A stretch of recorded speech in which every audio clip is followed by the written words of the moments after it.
ਪਿਆਰੇ ਵਿਦਿਆਰਥੀਓ, ਖਾਲਸਾ ਕਾਲਜ ਪਟਿਆਲਾ ਦੇ political science ਵਿਭਾਗ ਦੇ YouTube ਚੈਨਲ ਉੱਤੇ ਤੁਹਾਡਾ ਸਾਰਿਆਂ ਦਾ ਬਹੁਤ-ਬਹੁਤ ਸਵਾਗਤ ਹੈ। ਅੱਜ ਅਸੀਂ ਜਿਸ ਟੌਪਿਕ ਦੀ ਗੱਲ ਕਰਾਂਗੇ ਉਹ ਹੈ national power and it's elements, ਰਾਸ਼ਟਰੀ ਸ਼ਕਤੀ ਅਤੇ ਇਸ ਦੇ ਤੱਤ।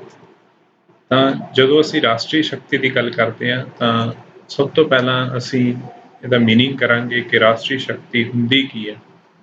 ਤਾਂ ਨਾਰਮਲੀ ਜਦੋਂ ਅਸੀਂ ਗੱਲ ਕਰਦੇ ਕਿ ਰਾਸ਼ਟਰੀ ਸ਼ਕਤੀ ਤੋਂ ਭਾਵ ਹੈ ਕਿ ਕਿਸੇ ਵੀ ਰਾਸ਼ਟਰ ਦੀ ਉਹ ਸਮਰੱਥਾ ਜਾਂ ਉਹ ਕੈਪੈਸਿਟੀ ਜਿਸ ਦੇ ਬਲ ਤੇ ਉਹ ਦੂਜੇ ਦੇਸ਼ਾਂ ਨੂੰ ਜਾਂ ਦੂਜੇ ਰਾਸ਼ਟਰਾਂ ਨੂੰ ਪ੍ਰਭਾਵਿਤ ਕਰ ਸਕੇ, ਉਹਨੂੰ ਰਾਸ਼ਟਰੀ ਸ਼ਕਤੀ ਕਿਹਾ ਜਾਂਦਾ। ਜੇ ਅਸੀਂ ਸਿੰਪਲ ਸ਼ਬਦਾਂ ਦੇ ਵਿੱਚ ਗੱਲ ਕਰਨੀ ਹੋਵੇ ਤਾਂ ਅਸੀਂ ਇਹ ਮੰਨਦੇ ਹਾਂ ਕਿ ਰਾਸ਼ਟਰੀ ਸ਼ਕਤੀ ਤੋਂ ਭਾਵ ਹੈ ਕਿ ਇੱਕ ਅਜਿਹਾ ਮਾਪਦੰਡ ਜਿਸ ਦੇ ਆਧਾਰ ਤੇ ਅੰਤਰਰਾਸ਼ਟਰੀ ਘਟਨਾਵਾਂ ਤੇ ਕਿਸੇ ਰਾਸ਼ਟਰ ਦਾ ਪ੍ਰਭਾਵ ਦਾ ਮੁਲਾਂਕਣ ਕੀਤਾ ਜਾਂਦਾ ਹੈ। ਸੋ ਇਸ ਤੋਂ ਬਾਅਦ ਇਹਦੀ ਪਰਿਭਾਸ਼ਾ ਹਾਰਟਮੈਨ ਨੇ ਕਿਹਾ ਕਿ ਰਾਸ਼ਟਰੀ ਸ਼ਕਤੀ ਤੋਂ ਇਹ ਪਤਾ ਲੱਗਦਾ ਹੈ ਕਿ ਕੋਈ ਰਾਸ਼ਟਰ ਕਿੰਨਾ ਸ਼ਕਤੀਸ਼ਾਲੀ ਜਾਂ ਕਮਜ਼ੋਰ ਹੈ, ਜਾਂ ਆਪਣੇ ਰਾਸ਼ਟਰੀ ਉਦੇਸ਼ਾਂ ਦੀ ਪੂਰਤੀ ਕਰਨ ਦੀ ਦ੍ਰਿਸ਼ਟੀ ਤੋਂ ਉਸ ਵਿੱਚ ਕਿੰਨੀ ਸਮਰੱਥਾ ਹੈ।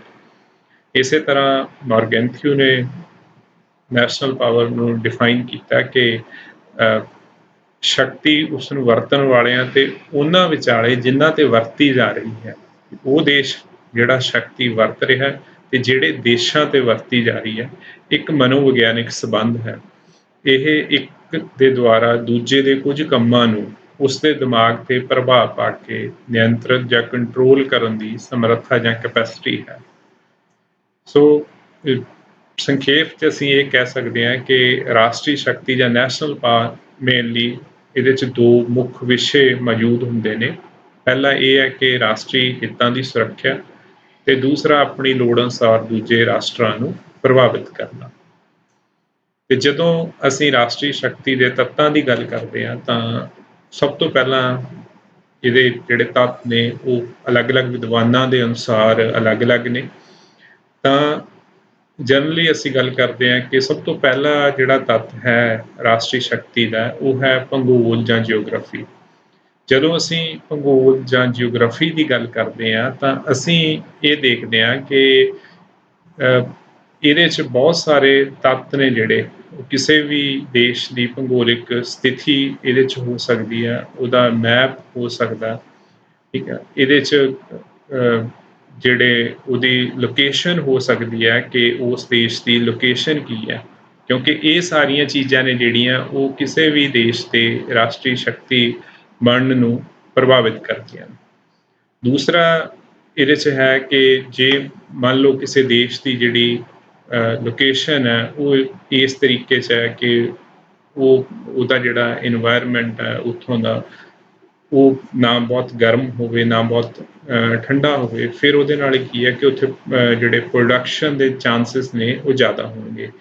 ਇੱਕ ਜਿਓਗ੍ਰਾਫੀ ਦੇ ਵਿੱਚ ਅਸੀਂ ਗੱਲ ਕਰਦੇ ਹਾਂ ਕਿ ਜਿਵੇਂ ਸਾਈਜ਼ ਦੇ ਵਿੱਚ ਕੀ ਹੈ ਕਿ ਕਿਸੇ ਵੀ ਦੇਸ਼ ਦਾ ਜਿਹੜਾ ਸਾਈਜ਼ ਹੈ ਉਹ ਇੰਨਾ ਕੁ ਹੋਣਾ ਚਾਹੀਦਾ ਕਿ ਉੱਥੋਂ ਦੇ ਲੋੜਾਂ ਜਿਹੜੇ ਲੋਕ ਨੇ ਉਹਨਾਂ ਦੀਆਂ ਲੋੜਾਂ ਪੂਰੀਆਂ ਹੋ ਸਕਣ। ਜੇ ਸਾਈਜ਼ ਇੰਨਾ ਘੱਟ ਹੋਵੇ ਕਿ ਲੋਕਾਂ ਦੀਆਂ ਲੋੜਾਂ ਪੂਰੀਆਂ ਨਹੀਂ ਹੋ ਸਕਦੀਆਂ ਤਾਂ ਉਹ ਦੇਸ਼ ਹੈ ਜਿਹੜਾ ਉਹ ਕਦੇ ਵੀ ਤਰੱਕੀ ਨਹੀਂ ਕਰ ਸਕਦਾ। ਸੋ ਇਸ ਤਰੀਕੇ 'ਚ ਜਿਓਗ੍ਰਾਫੀ ਆਪਣਾ ਰੋਲ ਪਲੇ ਕਰਦੀ ਹੈ। ਫਿਰ ਅਸੀਂ ਗੱਲ ਕਰਦੇ ਹਾਂ ਕਿ ਨੈਚੁਰਲ ਰਿਸੋਰਸਿਸ ਦੀ। ਨੈਚੁਰਲ ਰਿਸੋਰਸ ਦੇ ਵਿੱਚ ਮੇਨਲੀ ਇਹ ਵੀ ਕਈ ਤਰ੍ਹਾਂ ਦੇ ਰਿਸੋਰਸ ਆ ਜਾਂਦੇ ਨੇ। ਇਹਦੇ 'ਚ ਜਿਹੜੇ ਫੂਡ ਪ੍ਰੋਡਕਟ ਨੇ ਉਹ ਵੀ ਨੈਚੁਰਲ ਰਿਸੋਰਸ ਦਾ ਹਿੱਸਾ ਨੇ ਕਿ ਫੂਡ ਦੀ ਪ੍ਰੋਡਕਸ਼ਨ ਉਸ ਦੇਸ਼ ਦੇ ਵਿੱਚ ਕਿੰਨੀ ਕੁ ਹੈ। ਦੂਸਰਾ ਇਹਦੇ 'ਚ ਆ ਜਾਣਾ ਕਿ ਜਿਹੜੇ ਮੰਨ ਲਓ ਰਾ ਮਟੀਰੀਅਲ ਹੈ ਜਿਹੜਾ, ਉਹ ਬੇਸ਼ੱਕ ਇੰਡਸਟਰੀ ਨੂੰ ਚਾਹੀਦਾ ਹੋਵੇ ਜਾਂ ਕਿਸੇ ਵੀ ਤਰੀਕੇ 'ਚ ਜਿਹੜਾ ਵਰਤਿਆ ਜਾਂਦਾ, ਉਹ ਕਿੰਨੀ ਕੁ ਪ੍ਰੋਡਕਸ਼ਨ ਆ ਰਾ ਮਟੀਰੀਅਲ ਦੀ। ਫਿਰ ਤੀਸਰਾ ਇਹਦੇ 'ਚ ਮਿਨਰਲਸ ਦੀ ਗੱਲ ਆ ਜਾਂਦੀ ਹੈ। ਖਣਿਜ ਪਦਾਰਥ ਨੇ ਜਿਹੜੇ ਉਹ ਕਿਸੇ ਦੇਸ਼ ਦੇ ਵਿੱਚ ਕਿੰਨੇ ਕੁ ਨੇ। ਜਿੰਨੇ ਜ਼ਿਆਦਾ ਨੈਚੁਰਲ ਰਿਸੋਰਸ ਹੋਣਗੇ ਕਿਸੇ ਦੇਸ਼ ਦੇ ਵਿੱਚ, ਓਨਾ ਜ਼ਿਆਦਾ ਉਹ ਦੇਸ਼ ਹੈ ਜਿਹੜਾ ਉਹ ਸੁਪਰ ਪਾਵਰ ਬਣੂਗਾ। ਤੀਸਰਾ ਤੱਤ ਇਹਦੇ 'ਚ ਮੇਨ ਆ ਜਾਂਦਾ ਹੈ ਪਾਪੂਲੇਸ਼ਨ ਜਾਂ ਜਨਸੰਖਿਆ। ਜਨਸੰਖਿਆ ਦੀ ਗੱਲ ਜਦੋਂ ਅਸੀਂ ਕਰਦੇ ਹਾਂ ਤਾਂ ਜਨਸੰਖਿਆ ਵੀ ਜਿਵੇਂ ਆਪਾਂ ਸਾਈਜ਼ ਦੀ ਗੱਲ ਕੀਤੀ ਹੈ ਉਸੇ ਅਕੋਰਡਿੰਗ ਜਨਸੰਖਿਆ ਕਿ ਪਾਪੂਲੇਸ਼ਨ ਹੈ ਜਿਹੜੀ ਉਹ ਕਿੰਨੀ ਹੋਣੀ ਚਾਹੀਦੀ ਹੈ। ਜੇ ਕਿਸੇ ਦੇਸ਼ ਦੀ ਪਾਪੂਲੇਸ਼ਨ ਬਹੁਤ ਜ਼ਿਆਦਾ ਹੋਊਗੀ ਫਿਰ ਵੀ ਉਹ ਦੇਸ਼ ਨੂੰ ਸਮੱਸਿਆਵਾਂ ਦਾ ਸਾਹਮਣਾ ਕਰਨਾ ਪੈ ਸਕਦਾ।